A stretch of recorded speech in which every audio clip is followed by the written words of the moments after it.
ভবিষ্যৎ নষ্ট করলেন আপনি, বাচ্চার জীবনকে নষ্ট করলেন আপনি, একটা বছর আপনি শেষ করে দিলেন। আবার মাদ্রাসার বদনাম, ওস্তাদদের বদনাম।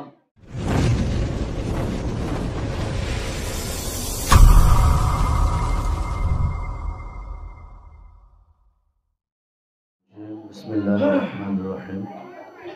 قل هل يستوي الذين يعلمون والذين لا يعلمون صدق الله العظيم وقال رسول الله صلى الله عليه وسلم طلب العلم فريضة على كل مسلم أو كما قال النبي عليه الصلاة والسلام। الحمد لله আল্লাহ রাব্বুল আলামিনের দরবারে অসংখ্য অগণিত শুকরিয়া যে মহান রব্বে কারীম আমাদেরকে বিভিন্ন ব্যস্ততা থেকে ফারিগ করে একটি দ্বীনী প্রতিষ্ঠানের অভিভাবক সমাবেশে একত্রিত হওয়ার মতো তৌফিক দান করেছেন। সে মহান রব্বে কারীমের দরবারে অন্তরস্থল থেকে কালিমাতুশ শুকরিয়া আদায় করি, আলহামদুলিল্লাহ। আপনারা যারা এখানে উপস্থিত আছেন আপনাদের কাছে আমি আগেই ক্ষমা চেয়ে নিচ্ছি, কারণ আপনাদেরকে কিছু প্রশ্নমূলক কথা বলবো। হুজুররা তো নসিহত করেছে, আমি নসিহত করব না, কিছু ওসিহত করব। কথাটা বুঝতে পারছেন? যাই হোক, এখানে যারা অভিভাবক আছেন একটা আজীব প্রশ্ন করি আপনাদেরকে, এখানে সৎমা আছেন কেউ?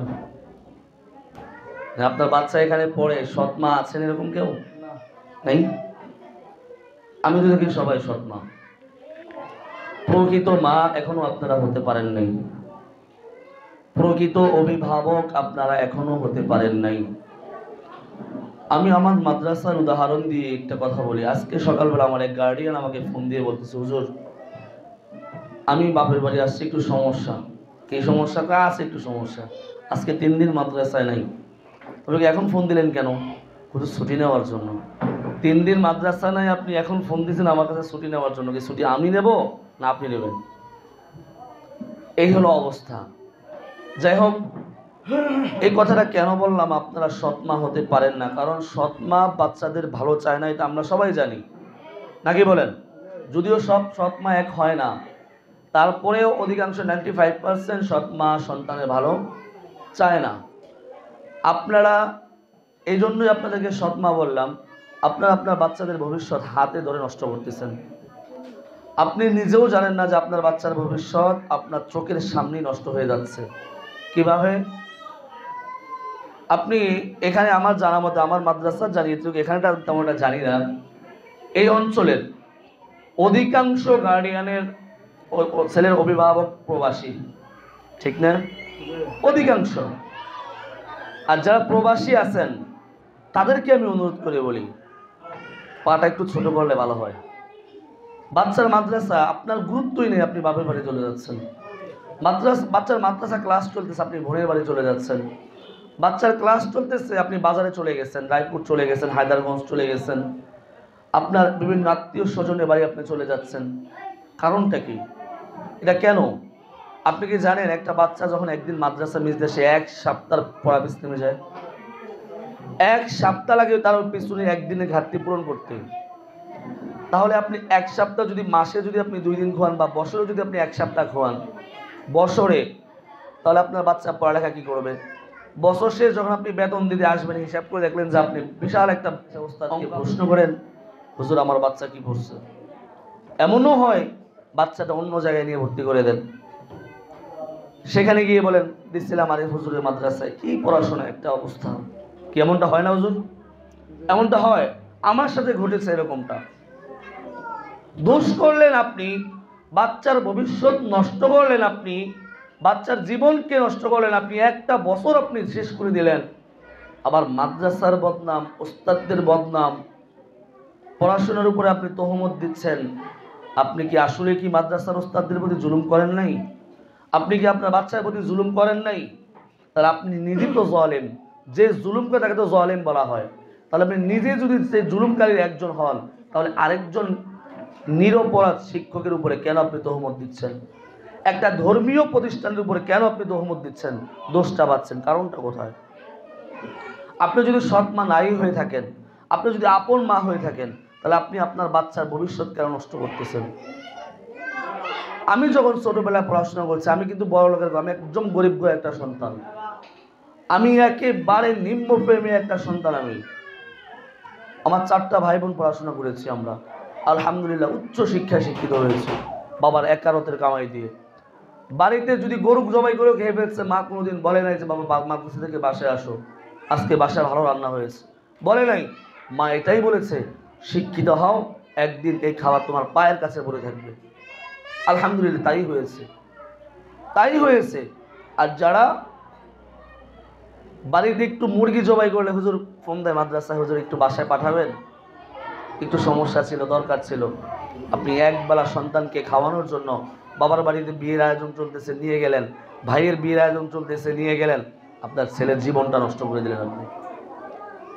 আরেকটা দিক দিয়ে, আপনি একটা উস্তাদ যখন ছাত্রদেরকে ক্লাসে দ্বারস্থ দেয়, অর্থাৎ পড়াশোনা করায়, সেক্ষেত্রে একটা উস্তাদের সর্বক্ষণ মাথার মধ্যে প্রেশার, টেনশন থেকে যে আমি এই বাচ্চাটাকে কিভাবে মানুষের মতো মানুষ করে গড়ে তুলব। কারণ বাদশাহ সিকান্দার একটা কথা বলেছেন, আমার বাবা আমাকে জন্ম দিয়ে আসমান থেকে জমিনে নামিয়েছে, আর আমার উস্তাদ আমাকে শিক্ষা দিয়ে সে শিক্ষার আলোতে আসমান পর্যন্ত আলোকিত করেছে। অর্থাৎ একটা শিক্ষক কখনোই চায় না একটা স্টুডেন্ট অচিরে নষ্ট হয়ে যাক। আমার মাদ্রাসা থেকে যদি একটা হাফেজ বের হয়, আরিফ হুজুরের মাদ্রাসা থেকে একটা হাফেজ বের হয়, সুনাম কার, পুরো এলাকা ছড়িয়ে যাবে যে অমুক মাদ্রাসা থেকে একটা ছেলে বের হয়েছে, অমুক মাদ্রাসা থেকে একটা ছেলে আন্তর্জাতিক মানে গেছে, পর্যায়ে চলে গেছে, জাতীয় পর্যায়ে চান্স পেয়েছে। কিছুদিন আগে বংশীর একটা মেয়ে ঢাকা বিশ্ববিদ্যালয়ে চান্স পেয়েছে, এই খাসিয়ার জয়নালী স্কুলের স্টুডেন্ট ছিল। পুরো ফেসবুক এটা নিয়ে আলোড়ন সৃষ্টি হয়ে গেছে যে জয়নালিয়ার একটা ছাত্রী ঢাকা বিশ্ববিদ্যালয়ে মেডিকেলে চান্স পেয়েছে, নাকি চান্স পেয়েছে। তাহলে স্কুলের সুনাম কি অক্ষত আছে না ধূলিসাৎ হয়ে গেছে? অবশ্যই অক্ষত আছে। তো ওস্তাদরা যখন একটা বাচ্চাকে মানুষ করতে গিয়ে অনেক সময় ভুল হয়েই যায়, যেতেই পারে, নাকি বলেন?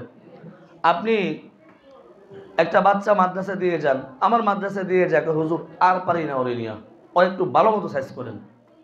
গার্ডিয়ান অনেক সময় যা বলে, কি বলে যে হুজুর আর পারতেছি না, একটু সাইজ করেন। খালি গাছে উড়ে, রাস্তায় ঘুরে, নামাজ পড়ে না, পরে আর পারতেছে না, একটু মারেন, সাইজ করেন ভালো মতো। তো আমি কি বলি জানেন, যে আপনি একটা বাচ্চা সামলাইতে আপনার এতটুকু হিমশিম খাচ্ছেন, আপনি এখানে 70-80 জন পোলাপান আমরা একা হাতে কিভাবে কন্ট্রোল করি? আমরা একা হাতে কিভাবে কন্ট্রোল করি? আমাদের মাথায় কতক্ষণ পর্যন্ত কাজ করে বলেন? 24টা ঘন্টা। 24 ঘন্টা আমরা কিভাবে ছাত্রদেরকে কন্ট্রোল করি? তো অনেক সময় মেজাজ বিগড়িয়ে যায়, অনেক সময় মেজাজ এলোমেলো হয়ে যায়, যার দরুন শাসন করতে গেলে ইচ্ছাকৃত না হইলেও অনিচ্ছাকৃতভাবে হইলেও এদিক সেদিক দু একটা বাড়ি পড়ে যায়। আপনি আইসা কি করলেন? ওস্তাদের সাথে খুব রাফ ব্যবহার করলেন, খুব খারাপ ব্যবহার আচরণ করলেন। এর দ্বারা কেন করলেন? আপনি আপনার সন্তানের মায়ায় পড়ে। আপনার সন্তানকে কেন আঘাত করা হলো? আপনার সন্তানকে কেন প্রহার করা হলো? ঠিক না? এই কারণেই তো, নাকি বলেন? এই কারণেই কিন্তু আপনি আপনার সন্তানের প্রেমে পড়ে, সন্তান মোহাব্বত করে, সন্তানকে ভালোবেসে আপনি উস্তাদের সাথে খারাপ আচরণ করলেন। আপনি কি জানেন এই ভালোবাসারে আপনার সন্তানের জীবন ভবিষ্যৎ নষ্ট হওয়ার মূল কারণ? আপনি কি জানেন আপনার এই ভালোবাসায় আপনার সন্তানের ভবিষ্যৎ পথ ভ্রষ্ট হয়ে গেল? আপনি কি জানেন আপনার সন্তানের এই ভালোবাসায় আপনার সন্তানকে আপনি অন্ধকার জগতে ঠেলে দিলেন? আপনি কেন? আপনি আপনার সন্তানকে মারছে সেই কষ্ট থেকে, সেই গোস্বা থেকে ওস্তাদের সাথে খারাপ আচরণ করলেন, সবার সামনে ওস্তাদকে অপমান করলেন, ওস্তাদকে আপনি গালিগালাজ করলেন। ওস্তাদের বদদয় আপনার ছেলেরা একসময় নেশাখোর হয়ে যাবে, গাঞ্জাখোর হয়ে যাবে। একটা কথা মনে রাখবেন, স্কুল থেকে যে ছেলেগুলো ঝরে যায়, স্কুল থেকে যে বাচ্চাগুলা ঝরে যায়, ওগুলা কিন্তু খারাপ হয় না, হয়তোবা নিজের কাজ করে নিজে কর্ম করে খায়। কিন্তু মাদ্রাসা থেকে যে ছেলে একবার ছিটকে পড়ে যায়, ঝরে যায়, ওই ছেলে কিন্তু ভয়ঙ্কর ডাকাত হয়ে ফিরে, ওই ছেলে কিন্তু নেশাখোর হয়ে ফিরে, ওই ছেলে কিন্তু মদখোর হয়ে ফিরে। মাদ্রাসা থেকে যে ছেলেগুলো একবার ছুটে যায়, স্কুল থেকে ছুটে গেলে এগুলা এত খারাপ হয়ে যায় না। এতটা খারাপ হয়ে যায় না, মাদ্রাসা থেকে ছুটে গেলে যে পরিমাণ খারাপ হয়ে যায়। অতএব আপনি ওস্তাদের সাথে খারাপ ব্যবহার করলেন বা এখান থেকে নিয়েই গেলেন ওস্তাদের উপরে রাগ করে, অন্য প্রতিষ্ঠান নিয়ে আরও উচ্চ বেতন আপনি ভর্তি করে দিলেন, আলহামদুলিল্লাহ, টাকাও পয়সা দিলেন, সবই কিছুই করলেন, কিন্তু এক সময় না এক সময় দেখবেন আপনার এই বাচ্চা সন্ত্রাস হয়ে ফিরেছে, আপনার এই বাচ্চা মদখোর জুয়াখোর এলাকার মধ্যে লম্পট হয়ে এলাকায় পরিচিতি লাভ করেছে। আপনার এই সামান্য ভালোবাসার কারণে আপনার সন্তান আজকে পথভ্রষ্ট। তবে হ্যাঁ, আমরা এই হাদিসটাও জানি, এই মাসআলাটাও আমরা জানি, পড়েছি, ওস্তাদ আমাদেরকে পড়িয়েছেন, যে কোনো ওস্তাদ যদি রাগের বশে নিজের ক্ষোভের কারণে বা গার্ডিয়ানদের উপরে রাগ করে কোনো ছাত্রকে অকারণে একটা আঘাত করে, এই আঘাতটাই যথেষ্ট সে ওস্তাদ জাহান্নামে যাওয়ার জন্য। কথা কি ক্লিয়ার, বুঝতে পেরেছেন? আমরা কি এতটাই বোকা যে আপনার সন্তানের উপরে রাগ করে, আপনার উপর রাগ করে আপনার সন্তানকে একটা আঘাত করব, সেই আঘাতের কারণে আমি একটা আঘাতই যথেষ্ট হবে আমি জাহান্নামে যাওয়ার কারণ? হযরত আলী রাদিয়াল্লাহু আনহু এক যুদ্ধে এক কাফেরকে মারতে মারতে তার বুকের উপরে উঠে গেছে, তাকে হত্যা করবে, জবে করবে, কতল করবে। আলী রাদিয়াল্লাহু আনহু তলোয়ার প্রস্তুত করলেন, কাফের নিচে আলী রাদিয়াল্লাহু আনহু বুকের উপরে চেপে ধরলেন, এমন তো অবস্থায় নিচ থেকে কাফের থুতু মারলেন আলী রাদিয়াল্লাহু আনহুর মুখে, সঙ্গে সঙ্গে তিনি ছেড়ে দিলেন। হযরত আলী রাদিয়াল্লাহু আনহু ছেড়ে দিয়ে পাশে দাঁড়িয়ে গেলেন। কাফের জিজ্ঞেস করতেছেন, ব্যাপার কি, কেন তুমি আমাকে ছেড়ে দিলে? আলী রাদিয়াল্লাহু আনহু বলতেছেন, দেখো, এতক্ষণ তোমার উপরে রাগ ছিল আমার ইসলামের জন্য, তোমার উপর আমার রাগ ছিল, তুমি ইসলামের দুশমন, এজন্য যখন তুমি আমাকে থুতু নিক্ষেপ করেছ আমার রাগ দ্বিগুণ হয়ে গেছে। এখন আমার রাগ হচ্ছে আমাকে থুতু মারার কারণে, আর এই অবস্থায় যদি তোমাকে আমি কঠোর করি আল্লাহর কাছে অবশ্যই আমাকে জবাবদাহি করতে হবে, সেজন্য তোমাকে আমি ছেড়ে দিয়েছি। এটাই তো ইসলামের শিক্ষা। তো এই হাদিস তো আমরা পড়েছি, তো আমরা কেন শুধু শুধু আপনাদের বাচ্চাদেরকে অযথা আঘাত করতে যাব বলেন? হ্যাঁ, ভুল হয়ে যেতেই পারে, আপনি আপনার বাচ্চাকে মারেন না? আপনি কি আপনার বাচ্চাকে শাসন করেন না? আমার তো মনে হয় করেন না। কারণ কি, দেখেন, আজকে রাস্তাঘাটে যখন আমরা বের হই এমন কিছু দৃশ্য আমাদের চোখের সামনে পড়ে যেগুলা মানে আমাদের কল্পনার অতীত ছিল, আমাদের কল্পনার অতীত ছিল। আমি গত সপ্তাহে এক সপ্তাহ বাড়ি ছিলাম, বিভিন্ন কাজে আমি ঝামেলায় ছিলাম, বাড়িতে দেশের বাড়ি গিয়েছিলাম। রাস্তার পাশে এমন কিছু পোলাপান যাদেরকে আমি দেখিও নাই, এমনও দেখছি যাদের মার বিয়ে হয়েছে, এমনটাও দেখছি আমি, এমনও আছে মোবাইল ইউজ করতেছে, রাস্তার মধ্যে বখাটের মতো আড্ডা মারতেছে। আপনি বাড়িতে গরু পালতেছেন, ছাগল পালতেছেন, আপনার গরুটা খাবার খাইছে কিনা, গরুটা ঠিকমতো গোসল করছে কিনা, গরুটা সন্ধ্যাবেলা ঘরে ঢুকিয়েছেন কিনা, ভোরবেলা ঘর থেকে মাঠে নিচ্ছেন কিনা, সে তত্ত্বাবধান আপনি করেন কি করেন না? আর কথা বলেন, করেন কি করেন না? আপনার সন্তান তো আপনার গরুর চেয়েও অদম হয়ে গেছে, ছাগলের চেয়েও অদম। আপনার গরুর মাগরিবের নামাজের আগে আপনি ঘরে ঢুকে নেন, খোয়ারে ঢুকান, কিন্তু আপনার সন্তান যাদের 12টা পর্যন্ত গরুটা বাইরে পড়ে আছে, খবর আছে আপনার? আপনার গরুটা কি মাঠে আছে না ঘাটে আছে না বাজারে আছে, আপনার সে খবর আছে? আপনি তো গরুর যে মূল্যটা আপনার কাছে আছে, আপনার সন্তানের মূল্যটা আপনার কাছে নেই। তাহলে আপনার সন্তান কিভাবে মানুষ হবে, আর এই সন্তান থেকে আপনি কি উপকৃত হবেন, আপনার সন্তানের কি আশা করতে পারেন বলেন? কি আশা করতে পারেন? আমরা শিক্ষা প্রতিষ্ঠান বিভিন্ন জায়গায় দেখি, সারা বাংলাদেশে এখন মাদ্রাসার অভাব নাই, বহু শিক্ষা প্রতিষ্ঠান আছে, তবে শিক্ষা প্রতিষ্ঠান থাকার কয়েকটা মূল দেখলেই যে আমি ভর্তি করে দেবো এমনটা নয়, এমনটা নয়। আমারও দুটা মেয়ে আছে, আলহামদুলিল্লাহ। আমার ছোট মেয়েটা আমার ভাই চিনে, খুব মোহাব্বত করে আমার মেয়েটাকে, এখানেই থাকে, মাত্র 3.5 বছর বয়স, আলহামদুলিল্লাহ। আলিফ বাতা লিখতেও পারে, পড়তেও পারে, এবিসিডি লিখতেও পারে, পড়তেও পারে, ষোড়শরা ক খ লিখতেও পারে, পড়তেও পারে, হাদিস 5টা আলহামদুলিল্লাহ পাক্কা মুখস্থ। 3.5 বছর বয়স, মোবাইল কি জিনিস সে বুঝে না। কারণ কি, সেই পরিবেশ দিয়ে তাকে আমি মানুষ করেছি। তা আপনি কেন পারবেন না? আমরা পারলে আপনি কেন পারবেন না? আমরা তো সেই পরিবেশ তাকে শিক্ষা দিয়েছি, আপনি কেন পারতেছেন না? এখন আপনি বলতে পারেন, হুজুর আপনি তো হুজুর মানুষ, এলাকে আপনি ওই পরিবেশ দিচ্ছেন। আমরা তো আর হুজুর না, আমরা তো আর হুজুর না। আপনি হুজুর না সেটাও আমি জানি, আপনারা মাদ্রাসার লেভেলে অনেকেই পড়েন নাই, সেটাও আমি জানি। তাই বলে খারাপ ভালো চেনার মতো তো জ্ঞান আপনার আছে নাকি বলেন? খারাপ ভালো চেনার জ্ঞান তো আপনাদের আছে নাকি বলেন? বাচ্চাকে মোবাইল দিলে যে বাচ্চা খারাপ হয়ে যাবে সেটা কি আপনি জানেন না? এটা হুজুর শিক্ষা দেওয়া লাগবে? বাচ্চা যে টিভির সামনে বসলে বাচ্চা খারাপ হয়ে যাবে সেটা আপনি বুঝেন না? এটা হুজুর শিক্ষা দেওয়া লাগবে? আপনারা কি হুজুরের থেকে কম বুঝেন? কথা বলেন না কেন? কম বুঝেন? কথা বলেন, কম বুঝেন? কম বুঝেন না। নামাজ পড়া কি ফরজ? ওই তো আপনারা জানেন, আমরা রোজানি ফরজ, আপনারা রোজানি ফরজ, তো কম বুঝেন কোন দিক দিয়ে? রোজা রাখা এই তো জানেন, আমরা জানি ফরজ, তো আমিও যেটা জানি আপনিও তো এটাই জানেন। অর্থাৎ পার্থক্য এতটুকু জায়গায় যে আমরা অল টাইম সর্বসময় কোরআন নিয়ে থাকি, আপনারা বাড়ির পরিবেশে থাকেন, এটাও কি পার্থক্য? তাহলে আমরা মুসলিম হিসেবে আমাদের সন্তানদেরকে কখনোই আমরা ইহুদি খ্রিস্টানদের কালচারে চলতে দিতে পারি না।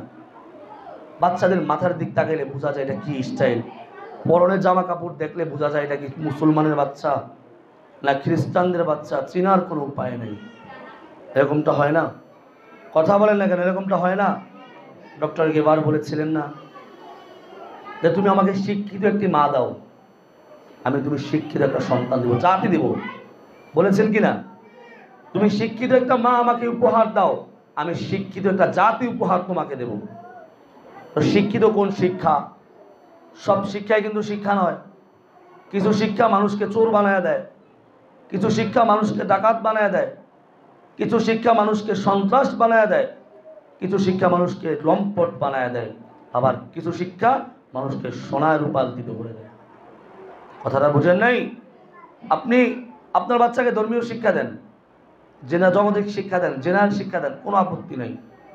আপনি আপনার বাচ্চাকে ডাক্তার বানান, আলহামদুলিল্লাহ, রেজিস্ট্রার বানান, জজ বানান, তাও আলহামদুলিল্লাহ, কোনো আপত্তি নাই। তবে হ্যাঁ, আপনার বাচ্চাকে আগে ধর্মীয় শিক্ষায় শিক্ষিত করে আপনি যেখানে পড়ান, সমস্যা নেই। আপনি সকালবেলা ঘুম থেকে উঠছেন, উঠার পরে আপনি মূলা খাইছেন, মূলা চেনেন তো আপনাদের দেশে? মূলাই তো বলে নাকি হুজুর? আপনাদের দেশে মূলা? আচ্ছা, আমাদের দেশে মূলাই বলে। মূলা মূলা চেনেন তো? খালি পেটে উঠে আপনি একটা মূলা খাইছেন, মনে করছে কাঁচা। তারপরে 1 ঘন্টা পরে আপনি কোরমা, পোলাও, বিরিয়ানি আর যত প্রকার ভালো খাবার আছে আপনি খাইছেন। তার 1 ঘন্টা পরে আপনি ঢেকুর তুলছেন। 1 ঘন্টা পরে আপনি ঢেকুর তুলছেন, কি বের হবে? মূলার গ্রানটাই বের হবে নাকি বলেন? মূলার গ্রান বের হবে। কারণ কি? আপনার শুরুতে মূলাই ছিল, ঠিক না? আপনার সন্তানকে জন্মের পরে আপনি কালিমা শিক্ষা দেন, আপনি আপনার সন্তানকে জন্মের পরে ইসলামিক ধর্মীয় শিক্ষা শিক্ষিত দেন। তারপরে সে জেনারেল শিক্ষিত হোক, সে ডাক্তার হোক, সে ইঞ্জিনিয়ার হোক, সে উকিল হোক, জজ, ব্যারিস্টার যাই হোক না কেন, তার ঢেকুর তুললে ইসলামের গ্রানটাই বের হবে। মৃত্যুর সময় কালেমাই বের হবে। তার দ্বারা কোনোদিন চুরি সম্ভব না, তার দ্বারা কোনোদিন ছিনতাই সম্ভব না, ডাকাতি সম্ভব না, কলমের খোঁচায় লক্ষ লক্ষ টাকা ঘুষ আদায় করা সম্ভব নয়। কথা কি ক্লিয়ার? বোঝেন নেই? সহজ বিষয়, এটা বোঝার বিষয়, এখানে না বোঝার কিছুই নেই। এবার আসেন, আমি আমার বাচ্চাকে কেন শিক্ষাদান করবো, মাদ্রাসায় কেন পড়াবো, এই দারুল উলুম মুহাম্মাদিয়ায় আমি আমার বাচ্চাকে কেন পড়াচ্ছি? এটার লক্ষ্য আছেন আপনার? মানুষের লক্ষ্য ছাড়া মানুষ চলতে পারে? উদ্দেশ্য ছাড়া মানুষ চলতে পারে? লক্ষ্য উদ্দেশ্য নিয়ে মানুষ সামনে অগ্রসর হয়। আপনি আপনার জীবনকে অতিবাহিত করবেন, আপনার লক্ষ্য আমি একটা বাড়ি করব, আমি একটা গাড়ি করব, আমি কিছু জমি কিনবো, আমি ছেলে সন্তান মানুষ করব, এটা লক্ষ্য আছে না? লক্ষ্য ছাড়া তো কোনো মানুষ চলে না, চলে বলেন? চলে না। ঠিক তেমনি ভাবে আমি দারুল উলুম মুহাম্মাদিয়ায় আমি আমার সন্তানকে কেন পড়াবো, আর পড়াইলেই বা আমার কি হবে? 2টা বিষয়ে আলোচনা করা বিশেষ করব। 1 নাম্বার, আমি আমার সন্তানকে মাদ্রাসায় এজন্য পড়াবো, রাসূল সাল্লাল্লাহু আলাইহি ওয়াসাল্লাম বলেছেন, কোন হাফেজ যদি কিয়ামতের মাঠে জান্নাতি হয়, বলেন কি হয়? সব হাফেজ না, কিন্তু আমরা গড়ায় হাদিস এটা বললে দিই যে হাফেজ ওইলি বাপ মারে নূরের টুপি, হাফেজ ওইলি বাপ মারে নূরের টুপি, না, বিষয়টা আমি এভাবে ব্যাখ্যা করি না, করব না। কারণ হাফেজ হইলেই যে সে জান্নাতে চলে যাবে এমনটা কিন্তু নয়। আল্লাহ রাসূল সাল্লাল্লাহু আলাইহি ওয়াসাল্লাম বলেছেন, কোরআন শিখো, ওই অনুপাতে আমল করো, তাহলে তুমি জান্নাতি। কি বলেন? অর্থাৎ কোনো সন্তান যদি হক্কানি হাফেজ হয়, কি হয়?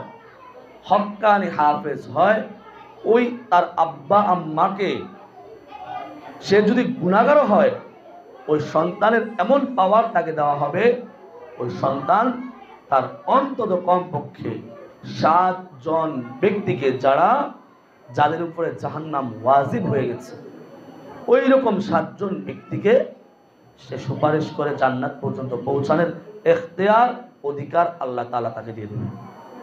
এবং কি ওই সন্তান যদি জান্নাতি হয়, তার বাবা মাকে এমন কিছু পুরস্কারে পুরস্কৃত করবেন আল্লাহ, যে 2টা মুকুট দেবেন। আল্লাহ রাসূল সাল্লাল্লাহু আলাইহি ওয়াসাল্লাম বলেন, আমরা উদাহরণ আমরা এভাবেই দিয়ে থাকি, যে বাতি যখন জ্বালানো হয়, সেখানে মোমবাতির আলো কিছু, মনে করেন লাইট জ্বলতেছে, এখানে মোমবাতির আলো কোনো কাজে আসবে? হ্যাঁ, কোনো কাজে আসবে? কোনো কাজে আসবে না। লাইটের নিচে মোমবাতির আলো কাজে আসবে না। ঠিক তেমনি ভাবে বাবা মাকে এমন কিছু মুকুট দেওয়া হবে, যেগুলার কাছে ওই সূর্যটা হয়ে যাবে মোমবাতির মতো। সূর্যটা হয়ে যাবে কিরকম? মোমবাতির মতো। অর্থাৎ ওই মুকুটের আলোর কাছে সূর্যের আলো কিছুই না, এগুলা কিছুই থাকবে না। এই জন্য আমি আমার সন্তানকে মাদ্রাসায় পড়াচ্ছি। আরেকটা বিষয়, কেন পড়াচ্ছি? আমি আমার ব্যক্তিগত কিছু রেফারেন্স আপনাদেরকে দেই। আমার অল ফ্যামিলি, অর্থাৎ আমার মামা, নানার ফ্যামিলি, দাদার ফ্যামিলি, আলহামদুলিল্লাহ সবাই উচ্চ শিক্ষা শিক্ষিত। তো আমার এক খালু ছিল ইঞ্জিনিয়ার, আমার আম্মা ছোট বোনের হাজব্যান্ড। ও আমার আম্মাকে বলতেছে যে ওরে কি লেগে মাদ্রাসায় দিলেন? আমাদের এতগুলা ছেলে সন্তান সবাই জেনারেল শিক্ষিত, কেন দিলেন? ওর জীবনে পারবে সরকারি চাকরি করতে? ও পারবে জীবনে মসজিদ ইমামতি ছাড়া ভাত খেতে? এরকম অনেক আম্মাকে তুচ্ছতাচ্ছিল্য করেছিল আমার খালু। আমার এখনো স্মরণে আছে, 2020 সালে 30 রমজানে আমার আব্বা মারা গেছে। যখন আমি আমার আব্বাকে নিজে হাতে গোসল করাইছি, জানাজা পড়াইছি, কবরে নামাইছি, তারপর দিন সকালবেলা সবাই যখন একসাথে আপনাদের এখানে বসে না, একটা পরামর্শ হয় না, বাড়ির মুরব্বী যখন মারা যায়, তখন ওই দিন আমার খালু আমাকে জড়িয়ে ধরে কাঁদছে, এটাই বলছে যে ভুল আমি করেছি, তোমার বাবা করে নাই। আমার এক ছেলে, আমার কালু বলতেছে যে আমার এক ছেলে ইঞ্জিনিয়ার, এক ছেলে উকিল। এই ইঞ্জিনিয়ার সাহেব চাঁদপুর হাইমসরে আছে, ম্যাজিস্ট্রেট। তো আমি আমার সন্তান এমনভাবে শিক্ষা দিয়েছি যে কোনোদিন আমার কবরের পাশে দাঁড়িয়ে একটা ফোঁটা চোখের পানিতে দূরের কথা, সে কি বলবে কি পড়বে সেটাই সে জানে না। ভুল তো আমি করেছি, উনি বলতে বাধ্য। তো আমার সন্তানকে আমি পড়াবো, কেন পড়াবো? আমার সন্তান আমার জানাজা পড়াবে। আপনার সন্তান যখন আপনার জানাজা পড়াবে, আমি আমার জীবনে বহু জানাজা পড়াইছি, কোনোদিন কারো জানাজা আমার চোখ দিয়ে পানি আসে নাই, আমার বাবার জানাজা আমার চোখ দিয়ে পানি আসছে, ঠিক না? তো আমি আমার ইমামতির ক্ষেত্রে, আমার চাকরির ক্ষেত্রে কত মানুষের জানাজা পড়াইছি, তা আমার কি লাভ? আমার কত দরকার আছে, ফায়দা আছে? আপনার সন্তান যখন আপনার জানাজা পড়াবে, যখন চোখ দিয়ে পানি একটা ফোঁটা জমিনে পড়বে, আশা করা যায় ওই একটা ফোঁটা পানি যথেষ্ট আপনার জাহান্নামের আগুনকে নিবানোর জন্য। এক ফোঁটা পানি যথেষ্ট। আপনার জাহান্নামের আগুন আপনার গুনাহের কারণে, আপনার বদ আমলের কারণে যে জাহান্নামের আগুন জ্বলে আছে, সেই আগুনকে নিবানোর জন্য এক ফোঁটা সন্তানের চোখের পানি যথেষ্ট। বুঝতে পেরেছেন? আবার আসেন, একটা স্টুডেন্ট, মন দিয়ে শুনবেন একটু কথাগুলা। ক্লাস 5-এ পড়ে স্কুলে। কোথায়? স্কুলে। মনে করেন একটা বাচ্চা ক্লাস 5-এ পড়ে, আলহামদুলিল্লাহ স্টুডেন্ট হিসেবে খুব ভালো। এখন 5 পাস করার পরে ক্লাস 1 থেকে 5 পাস করতে কয় বছর লাগে সময়? 5 বছর। হিসাব কিন্তু অঙ্ক কিন্তু করবেন, 5 বছর। এই 5 বছর সে শিক্ষা লাইনে মেহনত করেছে, তাকে ব্যাংকে চাকরি দেবে? সচিবালয় দেবে? তাকে কোনো রকমের সরকারি কোনো চাকরি দেবে? কোনো কোম্পানির ম্যানেজার হিসেবে গ্রহণ করবে? অর্থাৎ 5 বছর সে মেহনত করছে, কোনো কাজই আসে না। আর একটা মাদ্রাসার বাচ্চা যখন 5 বছর মাদ্রাসায় মেহনত করে, সে হাফেজ হয়ে যায়। হাফেজ হতে লাগে 3 বছর। কয় বছর? 3 বছর। 3 বছর পরে সে যখন হাফেজ হয়ে যায়, সে বিশাল এক মসজিদের ইমাম। সে ইচ্ছা করে বড় মাদ্রাসার মধ্যে আরেস হতে পারে, তার পিছে হাজার হাজার মানুষ নামাজ পড়তে পারে, তার চাকরি সংস্থানের ব্যবস্থা হয়েছে। তাহলে আপনি পার্থক্যটা করেন। সে 5 বছর মেহনত করলো, বেকার, একেবারে বেকার, তার কোনো কাজে আসবে না, কোনো কাজে আসবে না। আর একটা বাচ্চা যখন স্কুলে মাদ্রাসায় 3 বছর মেহনত করে, ওই বাচ্চাটার দাম আল্লাহ তাআলা আসমান পর্যন্ত উঠায় দেয়। ওই বাচ্চার দাম আল্লাহ তাআলা আরশ পর্যন্ত চলে যায়। বাচ্চা যখন তেলাওয়াত করে, ওই তেলাওয়াতের প্রত্যেকটা হরফের বিনিময়ে আল্লাহ 10 নেকি দান করতে থাকেন। আসমান থেকে রহমতের সাকিনা অনবরত বর্ষণ হতে থাকে।